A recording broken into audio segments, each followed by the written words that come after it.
छांगुर पीर के big expose के बाद सुदर्शन न्यूज उस लगातार इस काले कारनामे की तह तक पहुंच रहा है जो छांगुर से जुड़े हुए हैं। किस तरह से जिहाद का काला खेल चल रहा था, गंदा खेल चल रहा था और इस पूरे साम्राज्य में ना सिर्फ धर्मांतरण, कन्वर्जन, बल्कि वो तमाम तरह के जिहाद जो सुदर्शन न्यूज आप तक पहुंचा रहा है। सुदर्शन न्यूज ही वो चैनल था जिसने छांगुर की एक एक्सक्लूसिव स्टोरी आप तक पहुंचाई। किस तरह से बलरामपुर से लेकर लखनऊ, लखनऊ से लेकर देश की राजधानी और हाईटेक शहरों मुंबई और नोएडा तक की उसकी वो कहानियां परत दर परत हम एक्सपोज करने के लिए आप तक ला रहे हैं। ना सिर्फ दावे बल्कि वो तमाम तथ्य पीड़ितों की जुबानी जो आज तक सालों से बल्कि दशकों से न्याय की मांग कर रहे हैं। आंसू जो हैं आज भी उनकी पलकें भीगी हैं कि न्याय का इंतजार है, कब सरकारें बदलेंगी। वो लगातार दशकों से इंतजार में थे। छांगुर ने किस तरह से लड़कियों का धर्मांतरण कराया, उनको विदेश तक पहुंचाया, ये कहानी आपने सुनी। लेकिन इसी में अफसर शाही जिहाद भी शामिल है। इसी के एक जिहाद के मॉड्यूल में शामिल है वो लैंड जिहाद, जिसके तहत हाईटेक शहरों में किस तरह से इसने पहले जमीनों पर अवैध कब्जा किया और उसके बाद बनाई मजारें तक। इस सिलसिले में अगर मैं आपको बताऊं तो चंदोलिया की मजार को किस तरह से जिहादी छांगुर ने अपने कब्जे में लिया और उसके बाद अतिक्रमण किया।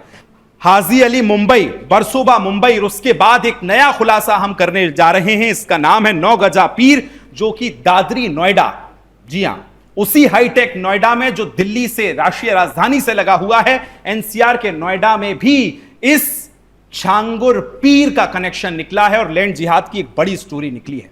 नोएडा से इस छांगुर का कनेक्शन कोई पहला नहीं है, बल्कि इससे पहले भी 113 थाने में इसका कनेक्शन निकल चुका है। किस तरह से इसका आरोपी था, नाम इसमें शामिल हुआ था और उसके बाद एक और बार फिर कनेक्शन। हम लगातार पहुंच रहे हैं और आज दादरी का वो केस हम दिखाने वाले हैं। मैं चाहूंगा अपनी टीम से कहूंगा एक बार फुल स्क्रीन दिखाएं। और आज का हमारा विषय है दादरी की बाबरी, छांगुर के जिहाद का विस्फोटक खुलासा हम करने वाले हैं। और जिस दादरी का हम जिक्र कर रहे हैं, जो आप लिखा पढ़ रहे हैं, दादरी का बाबरी, इसी के पीड़ित आज हमारे साथ मौजूद हैं। इनसे बातचीत करेंगे, क्या इनके साथ अब तक हुआ, अब ये क्या चाहते हैं और छांगुर का कैसे कनेक्शन है, कैसे छांगुर और उसके जो सरगना रहे हैं उन्होंने इनको परेशान किया। परिचय आपसे कराता हूं, लक्ष्मी वर्मा जी हैं मेरे साथ, पीड़ित हैं, बहुत बहुत स्वागत है आपका। लोकेश वर्मा जी हैं, आप भी इस पूरे केस में पीड़ित हैं, आपका स्वागत है। और रविंद्र आर्य जी मेरे साथ हैं, लेखक हैं, समीक्षक हैं, पत्रकार हैं और इस हिंदुत्व के मामलों पर कई सालों से काम कर रहे हैं, ऐसे केसेस पर लगे हुए हैं। आप तीनों का बहुत बहुत स्वागत है। चर्चा की शुरुआत लक्ष्मी जी आपके साथ करना चाहता हूं। जी, आपने इस केस में अपना बहुत कुछ खोया है। मैं जानता हूं कि आपने इस केस में अपना सिंदूर भी खोया है, अपने परिवार के कई लोगों को खोया है, जमीन तो खोई है। आज मैं चाहता हूं सुदर्शन के लाखों करोड़ों दर्शकों को, क्या आपके साथ घटा, कैसे यह जिहाद हुआ, कैसे आपकी जमीन छीनी गई। शुरुआत छांगुर से करते हैं, लक्ष्मी जी। जी सर, मेरा नाम लक्ष्मी वर्मा है और मैं दादरी की रहने वाली हूँ। सर, मेरे जो ससुर थे उन्होंने ये ज़मीन खरीदी थी 1963 में। ऐसा 1963 में खरीदने के बाद में उन्होंने वहाँ पे अपने देवताओं को बनाया, जिनको उन्होंने पूजा। उनको पूजने के बाद में सर 1992 में यहाँ पे जो ये बाबरी तोड़ी गई थी अयोध्या में, तो उन्होंने फिर दादरी में आके ये हंगामा किया कि अब दादरी में ही बाबरी बनेगी। तो दादरी में बाबरी बनने का मतलब है कि हमारी जमीन पे अवैध कब्जा करना। 92-93 आपकी जमीन पर ये कब्जा किया गया। जी सर, 92 में वहाँ पे बाबरी टूटी थी मस्जिद, तो सर इन्होंने 93 में यहाँ पे कब्जा किया जब हमारे ससुर थे। तो सर उन्होंने हमारे ससुर के साथ में मारपीट भी की जी। और सर डराया धमकाया भी, कहा कि बाबरी को तुमने तोड़ा है तो अब हम तुम्हारी दादरी में बाबरी बनाएंगे। अच्छा जी। सर हमारे ससुर का बहुत अच्छा काम था, सुनार समाज में अच्छा नाम था जी। अच्छी प्रॉपर्टी थी। लक्ष्मी जी, आप बता पाएंगे कितनी जमीन थी आपकी? सर ये जमीन हमारी बेनामे से खरीदी हुई 10.5 बीघे जमीन है। अच्छा, ठीक है। तो सर उस पे इन्होंने छोटा सा, मतलब हमारे जो देवता थे उनको तोड़ के इन्होंने एक चबूतरा बनाया सर, जिसका विरोध हमारे ससुर ने किया, तो उनके साथ में मारपीट करी गई। आपके परिवार के साथ मारपीट हुई? जी सर, मेरे ससुर के साथ मारपीट करी गई थी। उस समय सर मेरी शादी नहीं हुई थी, लेकिन मैंने अपनी सास से ये सब चीजें सुनी थी जी। सर मेरी शादी 2003 में हुई है जी। सर उसके बाद में सर हमारे ससुर को जब डराया धमकाया गया तो वो चुप लगा गए। फिर सर दुकान पे भी आके उन लोगों ने हमारे ससुर को डराया, मारपीट की उनके साथ में। तो सर वो डर के कारण कुछ भी नहीं बोल सके। आप ये कह रहे हैं कि ये छांगुर बाबा के लोग वहां आते रहे, अतिक्रमण को क्रम बाय क्रम बढ़ाते रहे। जी सर। जी सर पहले एक छोटा सा चबूतरा था, ठीक है। लेकिन आज की डेट में इसको बहुत बड़ा रूप दे दिया गया है। और सर अब ये इसको हमको भी डराते धमकाते हैं। सर पहले तो मेरे ससुर के साथ में ये बदतमीजियां की गई, उन्होंने इसका लगातार विरोध किया। विरोध होने के बाद में उनकी 2000 में सर डेथ हो गई। डेथ होने के बाद में सर इसका विरोध फिर मेरे पति ने और मेरे जेठ ने किया। तो सर मेरे पति का तो मर्डर हो गया सर 2007 में। मर्डर हो गया? जी सर, इस चीज को चलते हुए जमीनी विवाद को लेके। जरा स्पष्ट कीजिए लक्ष्मी जी, कैसे मर्डर हुआ? क्या पहले उनको धमकियां दी गई किसी विशेष प्रकार की, आपको धमकियां, थ्रेट मिले और उसके बाद फिर ये हुआ? सर 2000 में तो मेरे ससुर की डेथ हो गई थी। ठीक है सर उसके बाद में 2003 में मेरी शादी हुई। 2003 में से सर लगातार ही मतलब ये चल रहा था कि जमीन को लेके लड़ाइयाँ चल रही थी कि ये सब चीजें छोड़ो, पर उनके पास में धमकियां भी आती थी। मतलब सभी चीजें होती थी सर। मैं तो घर में ही रहती थी, मुझे तो घर से ही पता चलता था कि उनके साथ ये सब हो रहा है। ठीक है। कितनी बार वो लोग हमारे पास आप ये कह रहे हैं कि आपने अपने पति को इसमें खो दिया, उन्होंने मर्डर किया है? जी सर। ठीक है, राजकुमार जी का मर्डर हुआ है। लोकेश जी आपसे मैं जानना चाहूंगा, मैं देखिए निश्चित तौर पर जानता हूं कि लक्ष्मी जी थोड़ा कम बोलेंगी और बहुत इमोशनल केस है, जिस तरह से भावनाएं जुड़ी हुई हैं। लोकेश जी आप बताइए, कैसे वो लोग आते रहे, किस तरह से धमकाते रहे और इसको बढ़ा रूप देते रहे? आपने अभी मुझे ये भी बताया कि वहां बहुत ज्यादा लोगों का आना जाना है, जमातें आती हैं, कैसे आती हैं, जरा बताइए लोकेश जी। मैं आपको बता देना चाहता हूं, मैं शुक्र करता हूं अशोक चाणक्य जी चैनल का माध्यम से आज मैं इस मंच पे आया हूं। और हम दुख पीड़ित इतने हैं, मेरे छोटे भाई की जो बेटी लक्ष्मी वर्मा है जी, इसका भी मायका दादरी में ही है। जो मेरा छोटा भाई त्रिलोक चंद्र उर्फ राजू उर्फ राजकुमार, मेरे फादर ने जमीन ली थी, मेरी दो मदर थी शांति देवी सावित्री देवी जी, बैनामे खरीद के मेरे फादर श्री स्वर्गीय छिद्दालाल जी ने उस जमीन को अगस्त 1963 में बैनामे से खरीदी गई, मेरी माताजी के नाम वो जमीन चढ़ाई गई। ठीक है। दाखिल खारिज होने के बाद उस पर हमारे कुल देवता विराजमान होते हैं। रहने वाले हमारे फादर सादापुर के थे।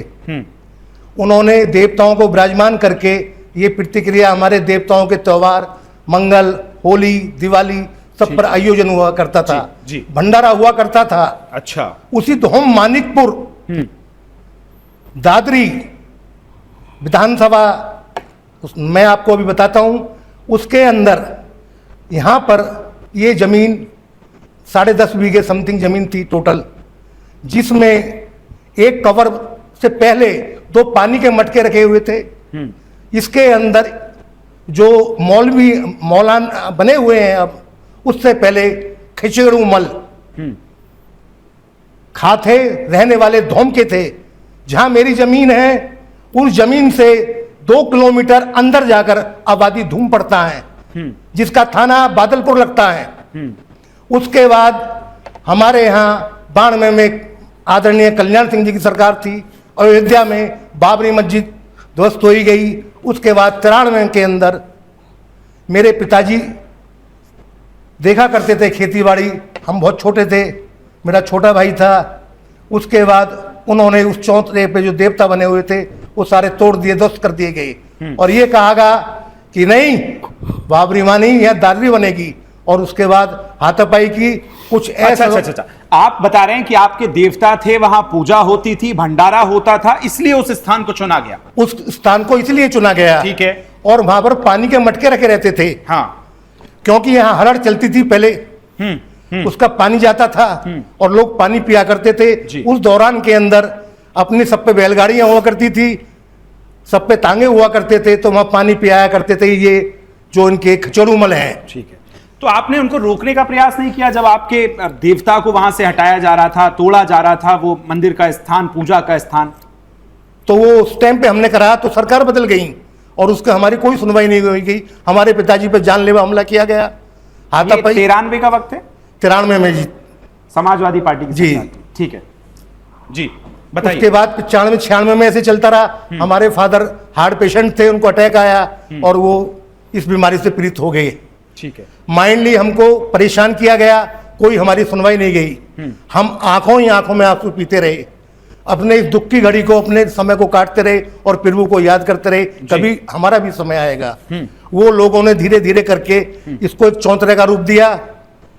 उस रूप को देने के बाद इन्होंने इसको एक बड़ा करके, जो कि इसमें बाउंड्री वार भी नहीं थी, कीकड़ों की बाउंड्री, तारों की जो होती, कीड़े कांटे वाले जो पेड़ होते हैं उसको बाउंड्री करके, और वहां पर इन्होंने चौतरा बना के, और वहां पे तुकलमी जमात नाम से एक नाम दिया। अच्छा, उसको इन्होंने मजार का एक रूप बनाना चाहा। हम लोग गए तो हमारे पिताजी पे फिर हमला बाजार में करवाया गया। मेरे फादर ने उस चीज को देखते हुए कोई हमारी सुनवाई नहीं हुई और हम शांत बैठ गए। उसके बाद इसे 2005 में एक छोटा सा रूप बना के उस पर एक गुम्मद। लोकेश जी, अब जब इस तरह से आपकी जमीन पर कब्जा हुआ, आपके देवता, आपकी पूजा आराधना का जो स्थल था उसको तोड़ा गया, इसको लेकर आपने राजस्व विभाग या शासन प्रशासन से कोई मदद मांगी? आपने कोई शिकायत दर्ज कराई? नहीं, शिकायत करवाई थी। राजस्व विभाग ने तो हमारी कोई सुनाई नहीं करी आज तक। विभाग ने कोई सुनवाई नहीं की? जी। अच्छा, तो राजस्व विभाग में तो हमें कोई सुनवाई नहीं है। ठीक है, चलिए अब आगे बढ़ते हैं लोकेश जी। उसके बाद क्या हुआ फिर? उसके बाद 2009 में फादर हमारे स्वर्गवास, उनका निधन हो गया। जी जी। बीमारी के चलते हुए। उसके बाद हमारी माता जी, जो बीच वाली माता थी, शांति देवी, बड़ी वाली माता जी, उनका 95 में स्वर्गवास हो गया। और जो हमारी सगी माता थी सावित्री देवी, ठीक है, मैं यहां तक समझ गया हूं कि उन्होंने कब्जा किया, मजार बनाई। उसके आगे किस तरह से जिहाद वहां फैलाया गया?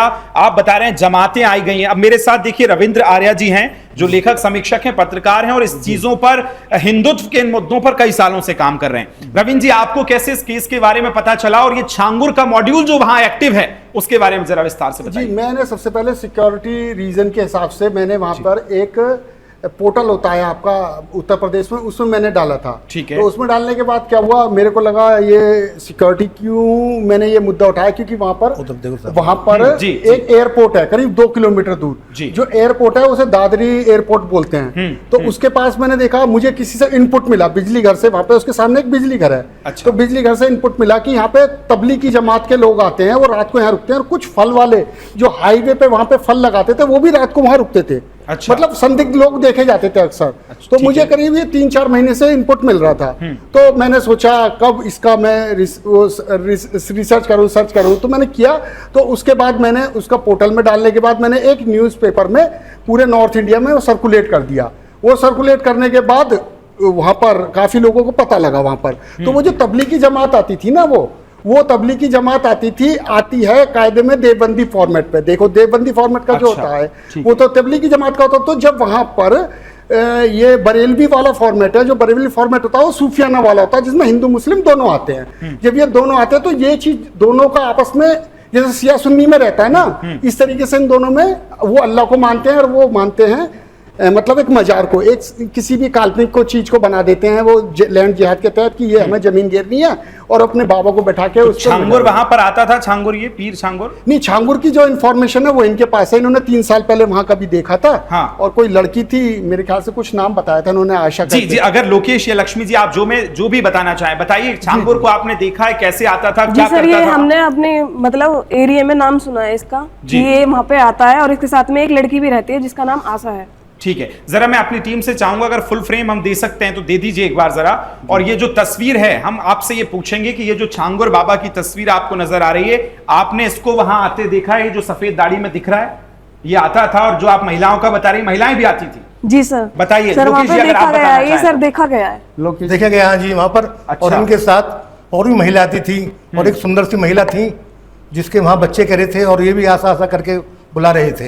आशा नेगी, आशा करके आवाज आ रही। चलिए मैं आपको बता दूं कि ये जो आप देख रहे हैं छांगुर को, बदर अख्तर सिद्दीकी जी, इसी के जाल में आशा थी, और जो 6 साल से गायब हैं अभी। जी ठीक है। तो उसके बाद क्या हुआ, जब मैंने तबलीगी जमात और इसका ये देखा फॉर्मेट की बरेलवी वाला, तो दोनों कॉन्सेप्ट अलग अलग हैं। और वो कारण क्या, वो अल्लाह को मानते हैं और वो पीर बाबा को मानते हैं। तो मुझे और भी शक हुआ, मेरा शक जायज था ना, क्योंकि सिक्योरिटी जोन के हिसाब से आप एनटीपीसी वहां पास में है, एनटीपीसी थर्मो पावर वहां पर है उसके सामने, और क्या बोलते हैं इंडियन एयरफोर्स का वो है स्टेशन। तो ये सब चीज के हिसाब से मैंने वहां पर आर्टिकल डाला। उसके बाद आर्टिकल पे मुझे धनंजय जी वहां पे सिक्योरिटी उसके रीजन के हिसाब से उन्होंने मुझे बुलाया, चौकी इंचार्ज ने। चौकी इंचार्ज ने मुझे बुलाया तो पूछताछ करी तो मैंने बता दिया, तो उन्होंने जो भी एप्लीकेशन थी उसके बाद मेरे पे बहुत थोड़ा प्रेशर आने लगा। मुझे 130 करके कोई नोटिस मुझे भेजा गया कि अभी आप ये मत कीजिए क्योंकि अभी वो चल रहा है, क्या बोलते हैं, ये कावड़ का वो चल रहा है, अभी माहौल मत बिगाड़िए। हाँ, और हम तो हिंदू हैं, हम अपने त्योहारों को क्यों बिगाड़ेंगे। तो फिर मैंने कहा, मैं फिर चुप हो गया। मैंने विश्व हिंदू परिषद के जो है हमारे सह मंत्री जी हैं उनको मैंने मतलब आपने ये चाहा कि जो लोकेश जी और लक्ष्मी जी पीड़ित हैं कम से कम इनको न्याय मिल सके, जो आपसे बना आपने वो किया। नहीं सर, ये तो एक आश्चर्य की बात है, जब मेरे को नोटिस दिया गया तभी इनको नोटिस दिया गया। ये नोटिस हमारे पास में भी 15 तारीख को ही आया था। पीड़ितों को नोटिस दे रहे हैं कि माहौल खराब करेंगे हम। उन्होंने आके हमको डायरेक्ट नोटिस दे दिया, हमको पता भी नहीं था कि ये हमारे को नोटिस क्यों दे अच्छा रहे हैं। रविंद्र जी, एक बहुत अब सीधा सवाल मैं करता हूं, क्या आपको लगता है कि ये छांगुर के लोग अफसरशाही जिहाद में भी हैं, जो बड़े बड़े स्तरों पर बैठे हैं और वो ऐसे ही प्रेशर करते हैं, ऐसे ही थ्रेट्स देते हैं? रविंद्र जी। बिल्कुल बिल्कुल, मेरे को भी अपनी जान का खतरा, ISI का मॉड्यूल भी हो सकता है यहाँ पर, क्योंकि ये तो सुरक्षा के हिसाब से बहुत खतरनाक जगह है। ये हमारे देश के हिसाब से इन्होंने इतनी सारी मजारे बना के, मेरे ख्याल से अभी एक NTPC में भी एक मजार है, ठीक है, जैसे मुझे वहां से इनपुट मिल रहे हैं। तो अभी तो एक मजार है, अभी तो मैं बहुत सारी मजारों के मुद्दे उठाऊंगा, ठीक है। तो ये तो बिल्कुल है, मेरे को भी थ्रेट मिल सकते हैं, मार भी सकते हैं वो मुझे, और इनको भी अपनी फैमिली के सबका खतरा है। इनके साथ एक बार इनके पति की भी हत्या कर दी गई थी 2007 में। और मैं आप तीनों को विश्वास दिलाना चाहता हूं, आप सुदर्शन न्यूज पर हैं, आप परिवार के साथ जुड़ गए हैं, आपको कोई खतरा नहीं है, किसी डरने की जरूरत नहीं है, बेबाक होकर बोलिए। जी मैं तो हाँ जी, मैं तो बिल्कुल सुरेश चारवा जी का शुक्रिया करता हूँ। और बहुत लोकेश जी या लक्ष्मी जी, आप में से अब कुछ भी जो कहना चाहें कि आप क्या चाहते हैं, क्या अपील आपने अभी तक की है, क्या कार्रवाई नहीं हुई है, वो लोकेश जी आपसे शुरू करता हूं। मैं यही चाहता हूं इस मंच से और अपने सुदर्शन चैनल से कि जो मेरी जमीन 838 जिस पर 840 840 है, 840 पे जो एक गुम्मद बनी हुई है ये टूटी जाए, बोर्ड में इन पे कहीं कागजात हैं तो हमें दिखाएं।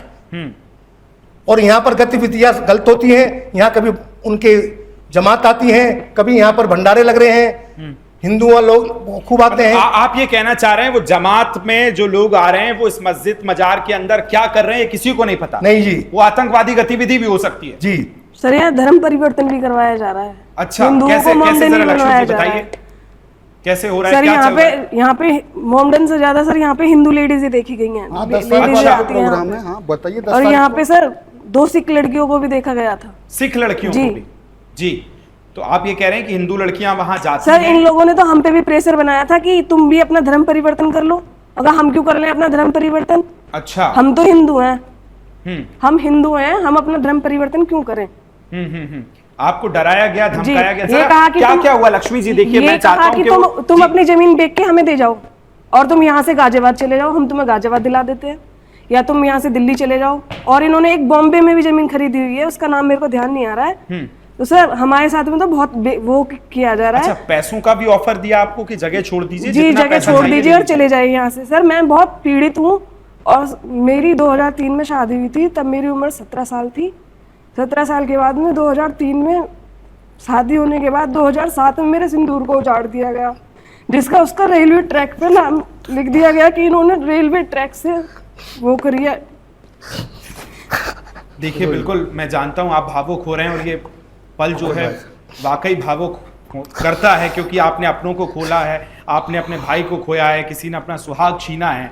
और मुझे लगता है इसी दर्दनाक खबरों को हम दिखा रहे हैं किस तरह से जिहाद का मॉड्यूल इन परिवारों को उजाड़ रहा है। मेरे बच्चे भी छोटे छोटे थे, 2 साल का लड़का था और जी। 6 साल 1 महीने की लड़की थी, और हमें पता भी नहीं था। लक्ष्मी जी और लोकेश जी दोनों को स्क्रीन पर रखिएगा। हमें पता भी नहीं था कि हमारे साथ में ये सब भी हो रहा है। जी बताइए। मेरे बच्चों से मेरे सिर से छत छीन ली गई इस जमीन के चलते हुए। हाँ। तो मैं कहाँ जाऊँ? मैं किसी से अपने दुख को कहती हूँ तो कोई भी मेरी नहीं सुनता। शासन प्रशासन राजस्व विभाग कोई मेरी नहीं सुनता, कोई भी। हमारी कोई सुनने को तैयार सर मेरी नहीं। कहीं सुनवाई नहीं हो रही। मैं इतनी पीड़ित हूँ, मैं अपनी इस जमीन पे नाम चढ़वाने के लिए भी जा रही हूँ प्रशासन में, राजस्व विभाग भी मेरी नहीं सुन रहा नहीं। सर मैं सच में मैं बहुत पीड़ित हूँ सर, बहुत पीड़ित है। मेरे बच्चे नाबालिग से बालिग हो गए आज की डेट में।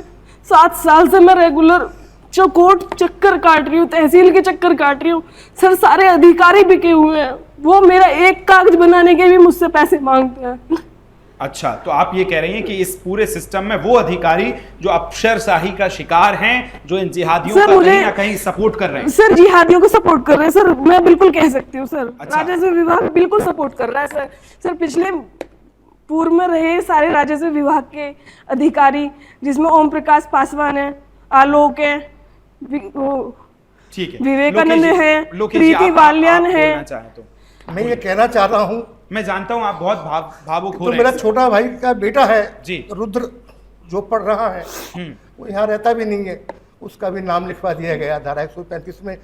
मेरी छोटी बेटी बराबर है, मैं इसका जेठ भी हूँ, भाई भी हूँ, बाप भी हूँ, क्योंकि दादरी की बेटी थी। जी, हम इंसाफ हमें जागा तो हमें पता पड़ा कि उत्तर प्रदेश में भी हमारी आंसू पूछने वाला सम्राट आदित्यनाथ योगी, नमन करता हूं मैं उनको, जी। कि हमारे ये आंसुओं को और हमारे परिवार को बचाने वाला धन्य है वो अशोक चाणक्य जी। हम तो सोच रहे थे कि हम मर जाएंगे, लेकिन हमारे राम ने, श्याम ने हमें ऐसी जगह खड़ा कर दिया जिसमें हम दोनों बाप और बेटी रो रो के गुजारते हैं। 2012 से हमारे साथ इतना अत्याचार हो रहा है जिसका कोई जवाब नहीं। आज उत्तर प्रदेश के अंदर मेरी आत्माएं आदित्यनाथ योगी जी को मैं नमन करता हूं कि जो मुझे आज जागी, मेरी जमीन, मेरे छोटे भाई की जमीन वो मिलनी चाहिए, वसीयत पे नाम है, विरासत चढ़ना चाहिए। पूरा प्रशासन हमारा साथ दे रहा है, पुलिस प्रशासन।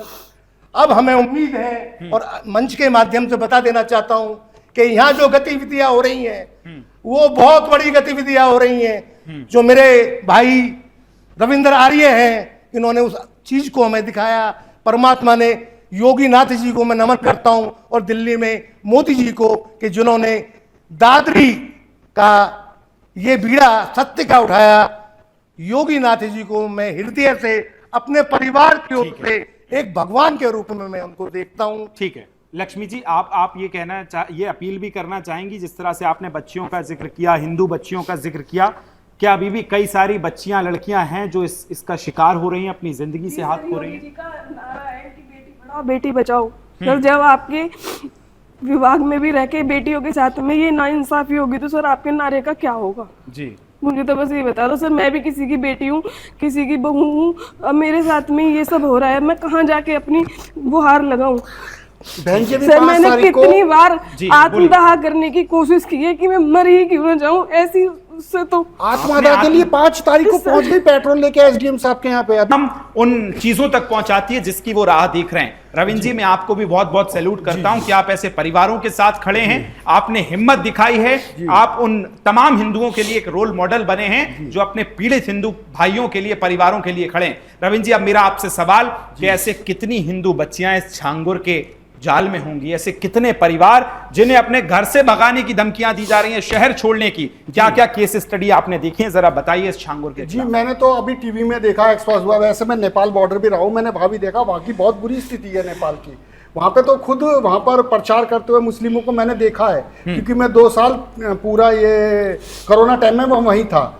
तो अभी ये जो बफ वाला जो सिस्टम आया, बफ बिल पास हुआ, तो तब लोगों की पोल खुलने लगी, जैसे छांगुर बाबा वाला इशू हुआ, तो अभी हिंदू बिल्कुल जागरूक नहीं था, बिल्कुल सोया हुआ था। जब से योगी जी, मोदी की सरकार आई है, बफ बिल पास हुआ है या 3 तलाक का, तो लोग जागरूक होने लगे, मुस्लिम भी जागरूक होने लगे, वो भी अपने समाज के लोगों के लिए आवाज उठाते हैं। और अभी आप सबसे बड़ी बात देखिए, इसमें एक घोटाला और भी हुआ है, मैं हल्के हल्के बहुत सारी बातें बताऊंगा विस्तार से। जी, इसमें जल्दी से। हाँ, इसमें वक्फ बोर्ड का जो कमेटी बना दी गई, जब जमीन तुम्हारी नहीं है तो तुमने कमेटी कैसे बनाई? और वो कमेटी में 9 लोग शामिल है, और वो 9 लोग के 9 लोग सब मुस्लिम हैं, और उन्होंने कैसे रजिस्ट्रेशन और कैसे कमेटी बना ली? देखो, जमीन उनकी नहीं, जमीन इनकी। हिंदू परिवार के मुसलमान जो लोगों ने वहां पर अपनी मजार बनाई, मजार में 4 मजार बनाई और एक मस्जिद बनाई। उस मस्जिद के अंदर आज भी नमाज हुई है, पिछले शुक्रवार को। हम आपका उसका वीडियो विजुअल दे देंगे आपको, इसी शुक्रवार को, वो भी इस सिचुएशन में जब अभी ये चल रहा है लॉ एंड ऑर्डर। जब आप एक बात बताइए, हमारे को तो नोटिस दे दिया गया